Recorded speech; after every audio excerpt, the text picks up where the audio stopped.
या गिरणगाव मध्ये, या दक्षिण मुंबईमध्ये राहणारा तो मराठी माणूस, तो हद्दपार झाला. पाप कोणाचा आहे?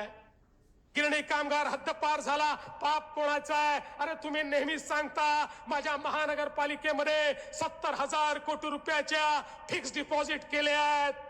अरे त्या फिक्स डिपॉझिटच्या रसीदी आम्ही चाटायच्या का? अरे ज्यावेळी माझा तो गिरणी कामगार त्या ठिकाणी मुंबईच्या बाहेर जात होता, ज्यावेळी त्याला त्या ठिकाणी रस्त्यावर आणण्याची वेळ होती, अरे त्या 70,000 कोटीतले 2-3 हजार कोटी जरी खर्च केले असते तरी माझ्या गिरणी कामगाराला याच मुंबईमध्ये त्याचं हक्काचं घर मिळालं असतं.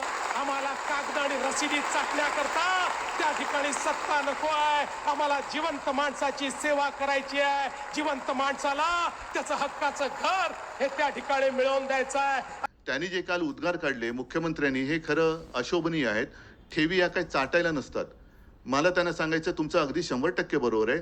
ठेवी या चाटायला नसतात, पण त्याचप्रमाणे त्या कॉन्ट्रॅक्टरचे बूट चाटून त्यांना वाटायला नसतात.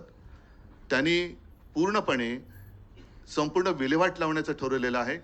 साधारणतः एक जमा खर्च याचा एक तारतम्य ठेवून ताळमेळ घातला जातो आणि जो खर्च केला जातो आपल्याकडे सर्व जे काही सोर्सेस आहेत त्यातनं पैसा किती जमा होणार आहे, पुढच्या काही वर्षात किती येणार आहे आणि त्यानुसार प्रोजेक्ट हे आखले जातात, ठरवले जातात. आज